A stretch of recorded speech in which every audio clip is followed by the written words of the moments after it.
little bit of cricket, and to do that we are joined by co-host of the Big Smash podcast. His name is Paul Dennett. He's filling in for Andrew Menzel today. Good morning to you, Paul. Hey Rob, how you going? Very, very well. Appreciate your time as always on the program, filling in for our friend Andrew Menzel.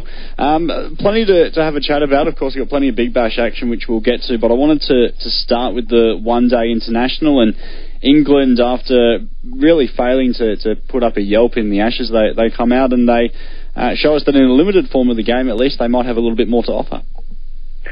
Yeah, they're a very good limited overs side. They had a shocking 2015 World Cup, and ever since then, they've really prioritised white ball cricket.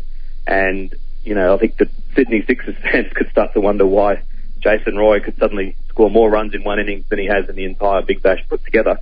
So, they're a very powerful side. I think that they probably had the better of the toss. I think it was probably a good toss to win and get to bowl first. There was a fair bit of juice in the wicket early on, and Australia just lost those early wickets. And then they were kind of really forced to consolidate, and I think that they made the right decision. 304 was probably a pretty good score. And then, someone like Jason Roy scoring the highest score ever by an England batsman in one-day cricket, you really can't do much about that. Opposition teams are entitled to have a great day every now and again.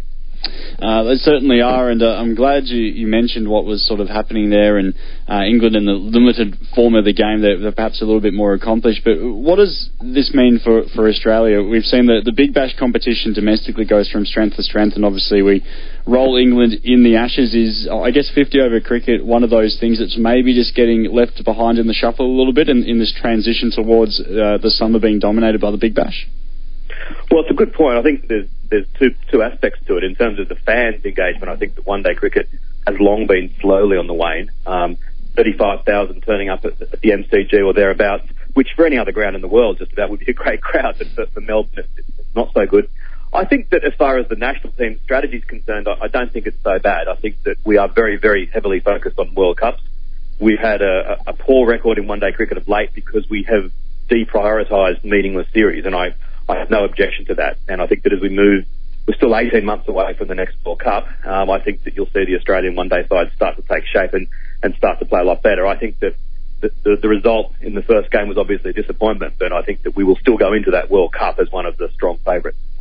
Paul Dennett joining us from the Big Smash podcast this morning on Sportsbeat. Let's start talking about the Big Bash, and I wanted to get your thoughts right off the top with Adam Voges. Obviously that suspension that he served, missed the game in Alice Springs for the Scorchers.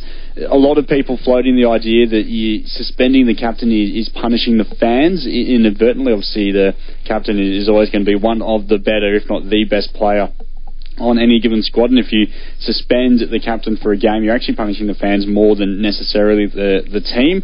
Other ways that have been floated to kind of punish if teams don't meet these the over rates is, you maybe look at penalising net run rates and different things like that. Where do you stand on this situation? Well, I think that it's funny that Cricket Australia are so hard on this when what's crying out for is that the test level, that's where the over rates need to really be stamped down upon. I'd love it if Cricket Australia could take control of the world test rates and do the same thing, because that's where there's a real issue. I think that the over rates in BBL are pretty good. They're almost getting them in time. The games do feel very quick when you're watching them. I think the issue is that on the Eastern Seaboard that they're starting the games at 7:40 p.m. It's meant to be a sport that kids are getting into. If you're finishing the games in the vicinity of 11 o'clock, then that's not really ideal. So they are really trying to get things going as quickly as possible. I think whatever penalty you have is not going to be ideal. You're always going to have issues. In this case, where you're suspending a player, the fans justifiably feel robbed. If you did something with net run rate or with deducting points, then there'd be instances where that wouldn't work. It would be there'd be a really a gaming opportunity for some teams, or it would end up being unsatisfactory. So I think that what they've got to do is actually get the players on board. And at the moment, it seems as though the players feel that it's too hard, that the game's not being allowed to breathe. So they just need to sit down, maybe with a stopwatch. It'll be a fun afternoon, and just sit there and actually work out, are we asking too much of them? Or if not, are there things that they can do differently? Can they bowl their overs a bit more quickly? Can they do a few less fielding conferences? and move beyond this issue, because it's been a talking point for 2 seasons now, and I think people are getting sick of it.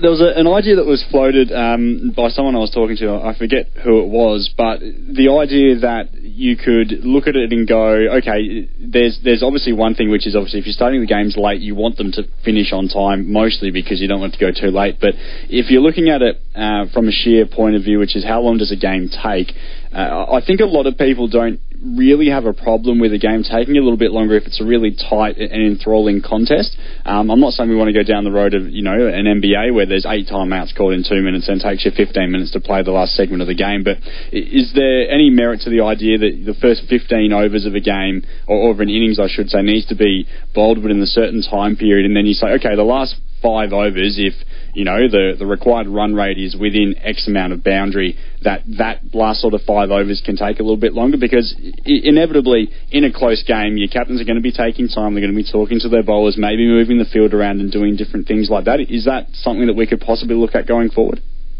Well, I think it's a good point that it ties into the whole thing of it being what do we feel about what's entertaining, that in those final 5 overs, if there's extra time taken between each balls, it actually pads out the suspense, it increases the drama. But we've got that problem of, if we're starting the games late, then we're going to be finishing the games late, and that's Cricket Australia's overarching problem. So, you'd love to say to them, well, can you next time that the TV rights come up for grabs, which is very soon, make an agreement that whichever broadcaster covers them, that we're not going to have a situation as we do in the East where there's the project on beforehand. Let's start the games at, rather than 7:40, bring them back to 7 o'clock or even 6:30, and then you're absolutely right. If they do take a few more extra minutes, then I don't think anyone would be complaining.